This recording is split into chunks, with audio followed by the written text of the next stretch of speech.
दूसरा मुझसे ये है, और यकीनन आप लोग ये सवाल करेंगे और उसका जवाब मेरा देना जरूरी इस वजह से है कि मैं उस क्षेत्र से आता हूं जहां पर सरकार ने कल एक नई छेड़ कर दी है कि हम औरंगाबाद शहर का नाम बदल दिए है करके।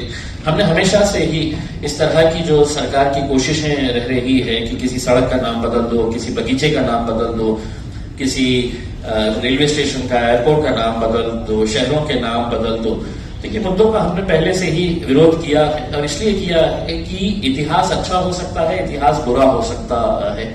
आप इतिहास के पन्नों को किताबों से फाड़ सकते हैं, आप अपने बोर्ड को वहां से हटाकर अपना बोर्ड लगा सकते हैं, लेकिन इतिहास इतिहास है। औरंगाबाद शहर एक तारीखी शहर है, एक हिस्टोरिकल वर्ल्ड ओवर एक इम्पॉर्टेंट शहर है। पूरी दुनिया के अंदर, पूरे वर्ल्ड में अगर दो वर्ल्ड हेरिटेज मॉन्यूमेंट्स कहीं पर है तो वो हमारे औरंगाबाद के अंदर है। आप कितना कन्वीनियंटली है तो शहर का नाम बदल देते हैं, उसका रिपरकशंस, उसका इम्पैक्ट क्या होने वाला है, फाइनेंशियल इम्प्लीकेशन कितना होने वाला है। जो हमारे स्टूडेंट्स हजारों की संख्या के अंदर बाहर पढ़ने के लिए गए हैं, उनको अब कितनी दिक्कतों का सामना करना पड़ेगा, सारे डॉक्यूमेंट चेंज करने पड़ते हैं। तो ये सब चीजों को देखते हुए हम इसका विरोध पहले से भी करते आए हैं। हमने तो औरंगाबाद के अंदर एक भव्य मोर्चा भी निकाला था and people from all cast, religion, सभी लोग उस मोर्चे के अंदर शामिल हुए थे जिन्होंने ये कहा था कि नहीं, हमको औरंगाबाद शहर का नाम ही रखना है करके। आज सरकार के पास आंकड़े हैं, आज सरकार के पास नंबर्स है, हुकूमत है, तो एक तरीके से डिक्टेटरशिप हो गई है कि लोगों को कॉन्फिडेंस में लिए बिना, भाई मेरे शहर का फैसला मेरे शहर की जनता तय करेगी, ना कि मुंबई में बैठे हुए उद्धव ठाकरे साहब करेंगे, ना एकनाथ शिंदे साहब करेंगे, ना देवेंद्र फडणवीस साहब करेंगे। इसमें आप कम से कम आके हैं तो हमारी जनता से, औरंगाबाद में रहने वाले लोगों से, उनसे ये पूछिएगा। उसमें अब चूंकि नाम बदल चुके हैं आपने, तो मैं आपसे ये सवाल करना चाहूंगा कि आपने इस शहर के लिए, अब चूंकि इतने महान शख्सियत के नाम के ऊपर आपने ये किए हैं, तो कितने हजार करोड़ रुपए का पैकेज दे रहे हैं ताकि इस शहर को हम अंतर्राष्ट्रीय दर्जे का सबसे बेहतरीन शहर बना सके। मेरा ये सवाल सरकार से ये है कि अब चूंकि नाम बदलने का आपने फैसला ले ही लिया है, तो क्या जिस शहर के अंदर 8-8 दिन के बाद आज भी पानी मिलता है, वहां पर कल से हर रोज पानी मिलने वाला है? इसका जवाब दे दें देवेंद्र फडणवीस साहब। क्या जो मेरे जिले के अंदर शेतकरी आत्महत्या कर रहे हैं, अब आत्महत्या नहीं करेंगे क्योंकि शहर का नाम बदल गया है? क्या मेरे शहर के जो बेरोजगार है, जो नौकरियों की तलाश के अंदर है, क्या उन्हें अब नौकरियां मिलने वाली है? इसका जवाब एकनाथ शिंदे साहब, उद्धव साहब दे दे करके उसको। जब आपके पास दिखाने के लिए कुछ नहीं रहता है, तो इन्हीं मुद्दों को आप इमोशनल इश्यू बनाकर किस तरह से लोगों का मन डाइवर्ट करना है, ये सब साजिशें रची जाती है। हमने पहले भी इसका विरोध किया था, आगे भी जो लीगल तरीके से है वो लीगल तरीके से हमारा विरोध जारी रहेगा। ऑलरेडी ये मैटर हाईकोर्ट के अंदर है। आज सरकार जो एक मैटर सब जुडिस है उसके ऊपर फैसला ले लेती है, तो इसके जरिए सरकार ने एक मैसेज भी देने का काम किया है कि अब हम अदालतों को भी नहीं मानेंगे, हम अदालतों का भी नहीं सुनेंगे, हम फैसला करने वाले हैं करके। वरना ये मैटर जब तक अदालत इसके ऊपर फैसला नहीं सुनाती तो सरकार को कोई ऐसी जल्दबाजी नहीं थी ये करने के लिए, लेकिन इसके जरिए सरकार ने एक मैसेज भी देने का काम किया है कि हम सुप्रीम है, हम फैसला करेंगे, हम अदालतों को भी नहीं गिनने वाले हैं करके। तो this is very unfortunate, we condemn this. और बेसिकली देखिए ये जो मुद्दा है, इसके अंदर आपसी जो लड़ाई है, पहले है तो उद्धव साहब की जब सरकार थी कांग्रेस और एनसीपी के साथ में, तब उन्होंने है तो कैबिनेट के अंदर डिसीजन ले लिया बाहर निकल कर आके, और उस कैबिनेट के अंदर जब डिसीजन लिया गया है तो इक्वली गुनहगार जो थे वो सो कॉल्ड सेक्युलर पार्टीज अपने को कहने वाले कांग्रेस और एनसीपी भी उसके अंदर शामिल थी कैबिनेट के अंदर जब ये फैसला लिया गया था। उसके बाद जब उन्होंने फैसला ले लिया कि संभाजी नगर नाम रखने का है करके, तो एकनाथ शिंदे साहब और देवेंद्र फडणवीस साहब को लगा कि साहब ये इन्होंने नाम दिए हुए हैं, मुझे इसके अंदर कुछ ना कुछ तो बदलाव करना पड़ेगा, नहीं तो है तो ये क्रेडिट लेके चले जाएंगे। तो उन्होंने उसके आगे छत्रपति लगा दिया कि अब शहर का नाम ये रहेगा करके। उसमें मेरा ये कहना है कि जितने गुनहगार शिवसेना और भारतीय जनता पार्टी है, कांग्रेस और एनसीपी के मंत्रियों ने साफ तरीके से कहा है। मैं आपको एनसीपी की शरद पवार साहब की जो मोहतरमा बेटी है, उन्होंने कुछ दिन पहले फ्लाइट में जा रहे थे तो उन्होंने है तो ट्विटर के ऊपर ये डाला था कि मैं संभाजी नगर से उड़ रही हूं करके उसमें। तो यानी कि आपका ये है कि कम से कम लोगों की भावना को आप समझते कि लोग क्या चाहते हैं करके, लेकिन आपकी राजनीति की वजह से आप ये जो फैसले कर रही है, मैं कड़ी निंदा करता हूं ये तमाम राजनीतिक पार्टियों की, कांग्रेस की, एनसीपी की, और मैं चाहूंगा कि उनके लीडर्स, जितने भी बड़े बड़े लीडर्स हैं, उन्होंने साफ शब्दों के अंदर ये कहना चाहिए, चाहे वो शरद पवार साहब हो, सुप्रिया सुळे मैडम हो, अजित पवार दादा हो, कि अब ये फैसला लिया गया है, तुम इसका स्वागत करते हैं या इसका विरोध करते हैं। कांग्रेस के बड़े नेताओं ने है तो खुलकर कहना चाहिए ताकि हमको भी समझ में आ जाए कि आप लोग जब सत्ता में रहते हैं तो आप क्या करते हैं और सत्ता के बाहर चले जाते हैं तो आप क्या करते हैं करके। We have always condemned that and we will continue to raise our voice and protest against this. Thank you.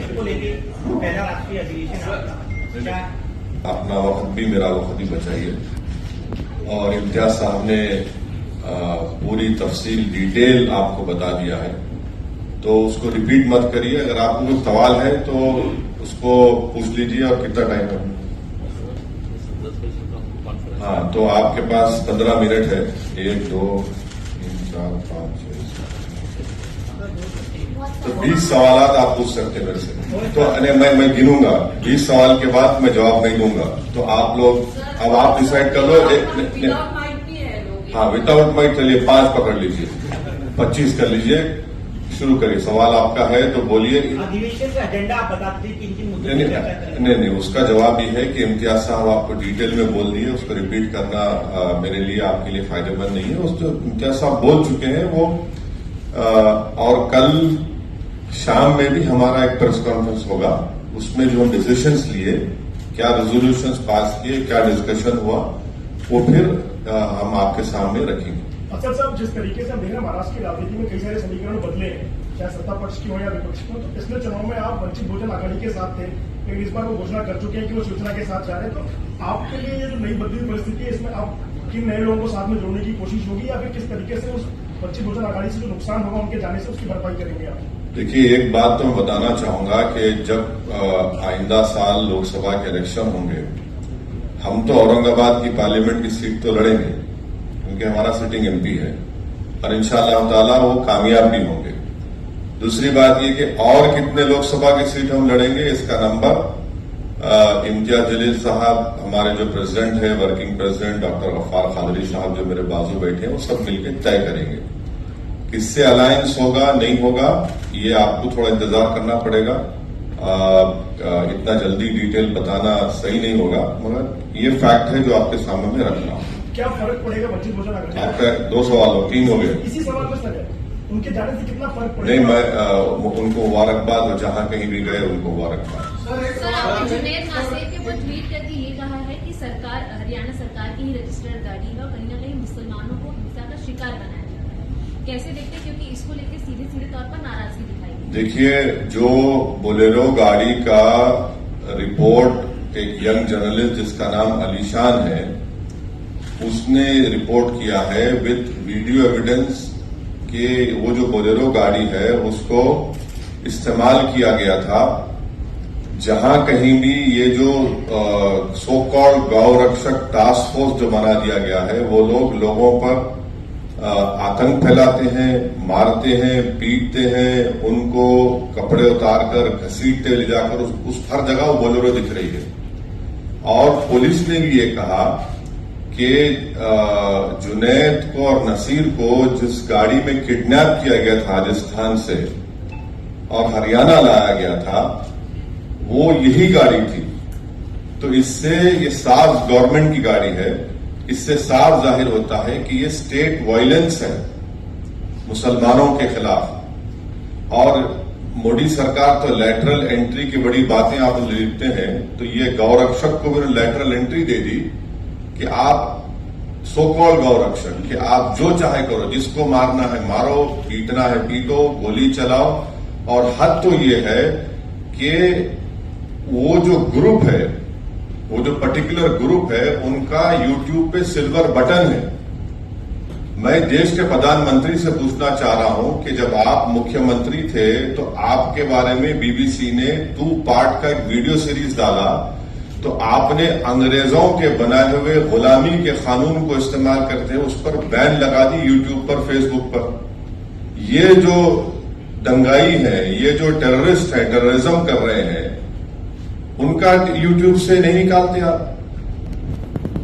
क्यों नहीं निकालते? क्योंकि आपका एक पॉलिटिकल पर्पस सा हो रहा है। वो क्या है कि मुसलमानों के खिलाफ एक नफरत को पैदा करो। और बीजेपी और प्रधानमंत्री पसमानदा मुसलमानों की बात करती है। मियो मुस्लिम क्या है बताओ फिर? ये मियो मुस्लिम क्या है बताओ? जो आपके एस्पिरेशनल डिस्ट्रिक्ट प्रधानमंत्री ने बनाए, नंबर 1 बैकवर्ड डिस्ट्रिक्ट तो मेवात है। हर चीज से सोशो जो एसडीजी के इंडिकेटर्स है, सबसे बैकवर्ड है इंडिया में। और जुनैद और नसीर का ये है कि राजस्थान की सरकार फौरन गोपालगढ़ की कंप्लेन जब दिया गया, बॉर्डर को सील कर देती, तो जुनैद नसीर जिंदा रहते। मौत हो गई मगर कोई नहीं जाते। कोई भारत जोड़ो पे पूरा भारत निकलता है और अलवर में एक रॉयल फैमिली की शादी में पूरे मौजूद, और अलवर से 1 घंटे के रास्ते पर घाटमीका है, कोई नहीं जाता वहां पर। और हद तो यह है कि उदयपुर में और एक और जगह पर एक ऐसे ही वायलेंस हुआ था जो कंडेमनेबल है। वहां पर सरकार ने 30-30 लाख रुपए, 50 लाख रुपए गवर्नमेंट नौकरी दी। यहां पर बोल रहे हैं कि गवर्नमेंट के 3 स्कीम में 15 लाख देंगे। ये डिस्क्रिमिनेशन है भाई। जब मरते हैं तो आप घर को नहीं जाते। क्यों नहीं जाते? मैं अपनी स्पीच में कहा इसलिए नहीं जाते क्योंकि अगर कोई मुसलमान की लाश के सामने खड़े हो गए तो उनको वोट नहीं मिलेगा। सर, इसी से जुड़ा हुआ है, आप राजस्थान का मुद्दा लगातार उठा रहे हैं। रिपीट मत करिए, आपका ही नुकसान होगा। पार्लियामेंट की घेराव का कॉल दिया गया कि अगर 15 दिन में इंसाफ नहीं मिलता तो पार्लियामेंट का घेराव देश भर के मुसलमान करेंगे, ऐसा तौकीद अजहरी ने कहा। क्या आप देखिए, आप मेरी पार्टी का पूछिए, मेरी पार्टी का जवाब हम दे सकते हैं। अब हर एक का जवाब तो मैं नहीं दे सकता हूं ना। आपने इस बात एक चीज बोला था कि शिवसेना के 2 से 4, 4 से 10 होने दो या बीजेपी के होने दो, उसका फायदा आपको होगा। लेकिन यहाँ अब जहां जहां एमआईएम ताकतवर है, फाइट अच्छा सा दिया है, वहां कांग्रेस का लॉस हुआ है। कहा हुआ है? कांग्रेस कहाँ पे बताइए? औरंगाबाद की जगह कहा? औरंगाबाद से 21 साल से शिवसेना का एमपी था ना। आप जर्नलिस्ट रह के सब बात नहीं करना मेरे भाई। सुनो, अब आप रात के 3 बजे मेरे को उठा के सवाल करेंगे तो मैं ऑटो प्ले पे आ जाता हूं। तो सुनो, आप देखो कांग्रेस का एक बात, आप बहस में अपन बहस नहीं करेंगे। आप वो फेमस एंकर मत बन जाओ 9 बजे की तरह। तो आप ये सुनिए, राहुल गांधी कैसा हारे? मेरी वजह से हारे हैं। मैंने आप सुनो, मेरी वजह से हारे राहुल गांधी। हारे ना, हार गए मान लिए ना। अरे राहुल गांधी इलेक्शन की बात, अरे इलेक्शन में हारे ना, चलो आगे। जिंदगी में नहीं हारे। वो तो मेरे को नहीं मालूम, वो आप बोलेंगे। नहीं, मैं नहीं बोल सकता। तो हारे वो हार गए। अब वो 186 लोकसभा सीट्स पर कांग्रेस बीजेपी लड़ी, सिर्फ 186, कोई नहीं था। अनफॉर्चुनेटली मैं नहीं था। तब भी खाली 16 सीट जीती 2019 में। मैं जिम्मेदार हूं। कब तक आप ये बात करेंगे? हम लड़ेंगे और जो कोई भी वंचित समाज पे जुल्म करेगा, लड़ेंगे, जीतेंगे, हराएंगे भी उनको। ये अब सुन लीजिए, ये डेमोक्रेसी है, कोई तानाशाही नहीं है। ये जो एंटाइटलमेंट की पॉलिटिक्स की बात करते हैं ना, उनको लगता है कि ये क्यों आ रहे हैं लोग। अरे भाई, वो राजा रजवाड़े खत्म हो चुके हैं। ये जमहूरियत है, लोकशाही है। आप मेरे को रोक नहीं सकते। हम लड़ेंगे। हमारा संविधान इस बात का अर्थ किया है। जहां कहीं भी हम लड़ रहे, यूपी की बात करते, कितने सीट कांग्रेस लड़ी यूपी में? बोलो भाई, 400। बीएसपी लड़ी 400। ये सवाल उनसे नहीं किया जाता। क्यों नहीं किया जाता भाई? क्योंकि उन मुसलमान नहीं है। ये प्रॉब्लम है। चलिए अभी 6 सवाल हो गए। सर मेरा एक सवाल है कि पंजाब में इस बार फिर खालिस्तान का मुद्दा उठता दिख रहा है, जहां पर खालिस्तानी समर्थक अमित शाह जो कि गृह मंत्री है उनने एक बात बताइए, हाँ मैं जानता हूं, एक बात बताइए, अगर वो भाषा, वो वर्ड्स अगर मजलिस का एक छोटा मेंबर दे देता तो आप लोग तो अब तक उसकी एक नहीं 25 शादी कर दी होते टीवी चैनल के ऊपर। नहीं करे आपने। और बीजेपी भी बड़ी उसको उर्दू में एक वर्ड है माने खैज खामोशी, माने खैज खामोशी बीजेपी की है। ये समझ में नहीं आ रहा उनको क्या चल रहा है वहां पर। और तीसरा, कल आए थे ना छोटा रिचार्ज मुंबई में, उनसे पूछ लेते आप क्या हो रहा है। तो उनकी सरकार है, मेरी सरकार तो नहीं है ना, उनको भी पूछ लेते हैं। सर उनका तो ये कहना था, भगवत मान का ये कहना था कि पंजाब में लॉ एंड ऑर्डर मेंटेन है। हाँ बिल्कुल है, बिल्कुल है। क्या आप सरकार पे सवाल उठा रहे हैं? नहीं बिल्कुल है, मैं भी कह रहा हूं बिल्कुल है, दिख रहा है ना हमारे को। थोड़ा बहुत हम उतने उनसे छोटा रिचार्ज की तरह उतना हमको दिमाग नहीं है, मगर थोड़ा तो दिख रहा है हमको क्या हो रहा है। इतना तो हम देखिए, एमआईएम पार्टी तो इतना तो पॉलिटिकल सेंस है हमारे को, हम ये बोल सकते हैं कि बारिश कब होने वाली है। हम हवाओं में सूंघकर मिट्टी की खुशबू, मिट्टी आने के बाद हम नहीं बोलते कि बारिश होने वाली है, हम ये जरूर बोलेंगे बारिश होने वाली है। सर आगे क्या कार्रवाई की मांग करेंगे? हाँ completed, it is complete. Sir एक सवाल है, वैसे 2 सवाल है, लेकिन पहला सवाल ये है कि जिस तरीके से आप लोग आपने जिक्र किया कि डेमोक्रेसी है, हाँ? जिस तरीके से आपने बोला कि यहाँ पर डेमोक्रेसी है, तानाशाही नहीं है, हाँ। तो इसी से जुड़ा सवाल ये है कि जिस तरीके से आपने देखा शिवसेना के बारे में जो हुआ, इलेक्शन कमीशन ने जो डिसीजन दिया, तोड़ मोड़ पर जो भाजपा ने सरकार बनाई शिंदे के साथ में, हाँ। लेकिन बाद में जो इलेक्शन कमीशन ने जो डिसीजन दिया, बिल्कुल, जो चुनाव चिन्ह था वो चला गया। हाँ। क्या इलेक्शन के कमीशन के निर्णय के ऊपर आप किस तरीके से देखते हैं? ये पहला सवाल। और दूसरा सवाल ये है, बोलिए दूसरा सर। सवाल ये है कि आपने देखा कि कल उद्धव ठाकरे से अरविंद केजरीवाल मिले, जैसे कि सब लोग अभी बोल रहे हैं कि छोटी छोटी रीजनल पार्टियां एक साथ आकर अच्छा। बीजेपी से लड़नी चाहिए, तो आपका एजेंडा क्या है?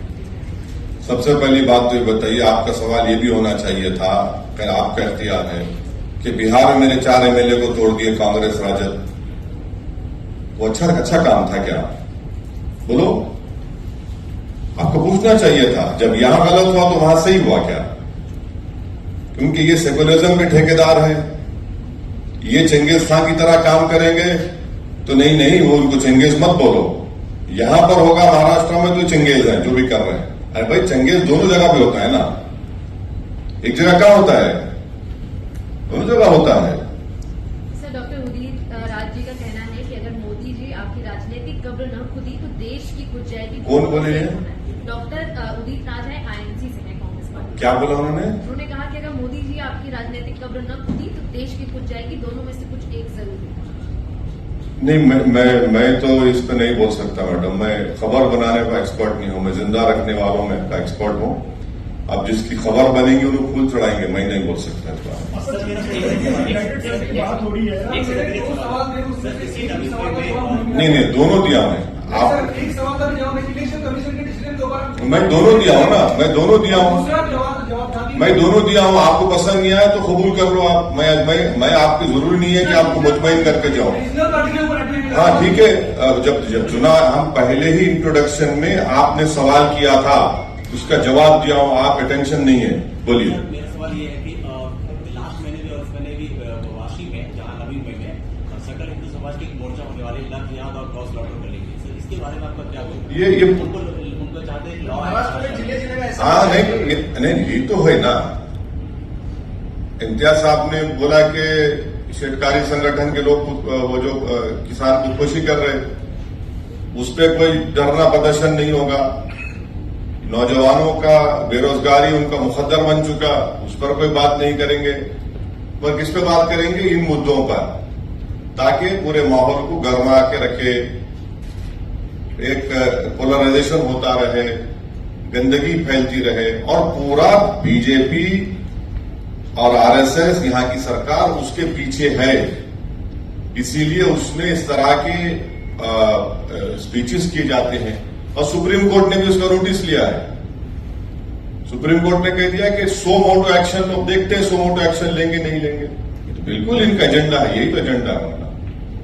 सर मेरी तरफ से एक आखिरी सवाल, मध्य प्रदेश में ये कहा जा रहा है कि मदरसों के अंदर योग होना चाहिए, जैसे किसी भी शैक्षणिक संस्था के अंदर योग होता है वैसे मदरसों के अंदर भी होना चाहिए, जो कि मध्य प्रदेश के कई मदरसों के बच्चों ने इसको अपोज किया है कि हमारे इस्लाम में योग की कोई प्रथा नहीं है और न कि ये किसी शैक्षणिक संस्था के अंदर कंपल्शन होना चाहिए। देखिए, जो मदरसा खोलते हैं ना, वो आर्टिकल 30 के तहत, फंडामेंटल राइट के तहत खोला जाता है।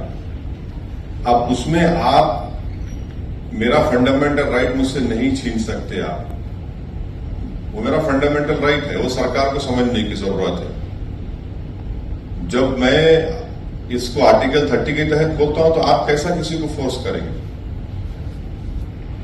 सर मेरा एक सवाल है कि मुंद्रा में जो है आपने कहा कि हर जगह हम लोग ताकत से लड़ने की कोशिश करते हैं, हम लोग वहां पर लड़वाते हैं।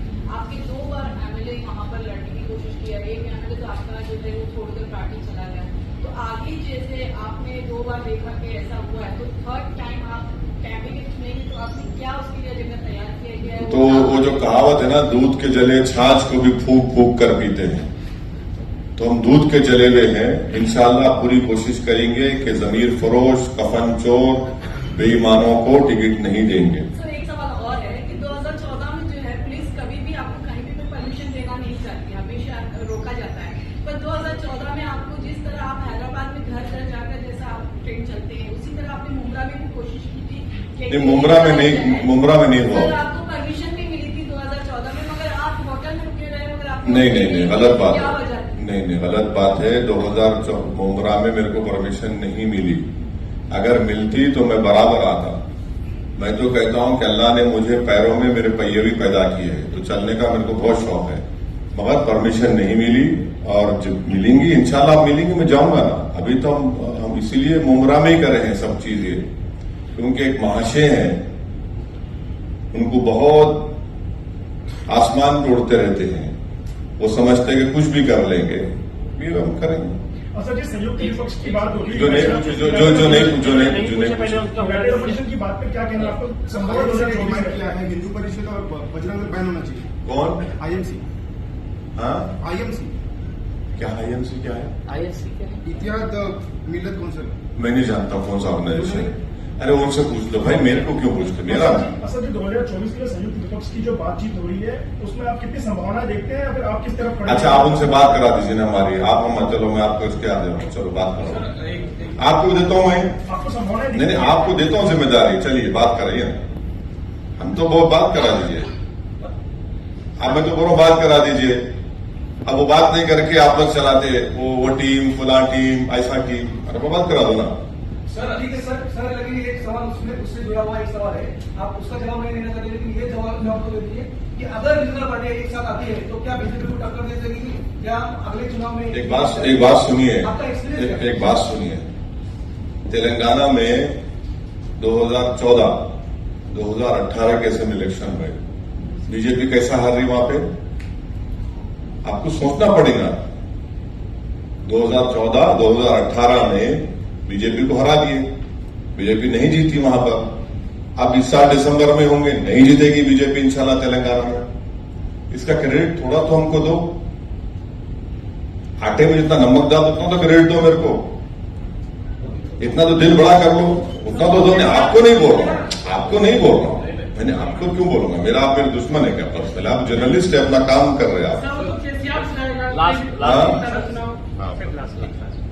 सर मेरा सवाल होगा कि शिवसेना टूटने के बाद कई सारे जो पार्टियां हैं वो उद्धव ठाकरे के पास पहुंच रही हैं, आप भी मुंबई पहुंचे। कितनी पार्टियां हैं जो उनके पास पहुंच रही हैं, उद्धव ठाकरे से मुलाकात करने पहुंच रही हैं? कल आम आदमी पार्टी पहुंची, उससे पहले सपा पहुंची थी, तो क्या आप वैसे भी पहुंचने वाले हैं उद्धव ठाकरे से मुलाकात करने? सिंपैथी है? नहीं सर, मैं क्यों पहुंचूंगा?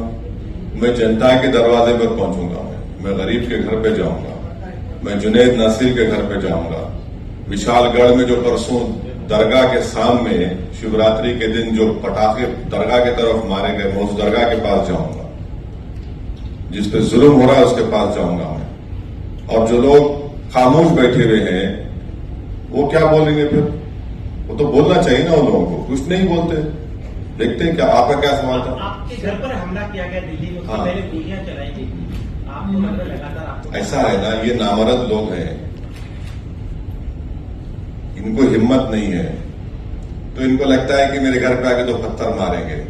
मैं इन लोगों से बोलूंगा कि बेटा नेक्स्ट टाइम जब तुम आएंगे मेरे को बोल के आना, मैं रहूंगा घर पे, जब पत्थर मार के दिखाओ। अरे क्या है ये? अच्छा, आपको मालूम कि मेरे जैसे ये कैमरा है ना, ये कैमरा, वो दीवार उधर दिल्ली पुलिस का हेडक्वार्टर है, बाजू मेरा neighbour election commission of India है। वो क्या हो रहा है? ये एक हाई सिक्योरिटी जोन में 4 मर्तबा हो चुका है और ये तमाशा देख रहे हैं। तो इससे आपको समझ में, आप देश देख रहा है इन चीजों को।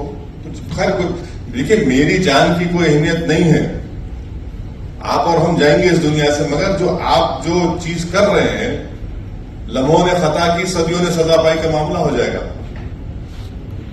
हो गया नहीं सर, लास्ट प्लीज अधिवेशन के बारे में आपके हो गया अधिवेशन का आपको बोल दिया ना, शुरू में बोल दिया अधिवेशन। नहीं सर, वो आप सुन लो, चाहे तो जवाब दे दो, नहीं कर देना। सर, उत्तर प्रदेश में मायावती ने एक अलग फंडा यूज किया कि गणेश नहीं हाथी है, क्योंकि वो जो बीएसपी है एक टिपिकल समाज का पार्टी है, ऐसा उसमें एक स्टैंप लगा था। लेकिन जो उन्होंने एक नया फंडा इख्तियार किया कि हाथी नहीं गणेश है, वो जीत गई। अभी उसके बाद जो हुआ तो एमआईएम भी यहाँ पर या पूरे देश में कुछ ऐसा करने वाली है क्या सोचा? नहीं, बहुत कुछ सोचे हम, अपने आपको क्यों बोलेंगे? नहीं, आपको क्यों बोलेंगे? जब बोलना है बोलेंगे, अभी क्या जल्दी है? हमारे जरिए तो हाँ, आपके जरिए से।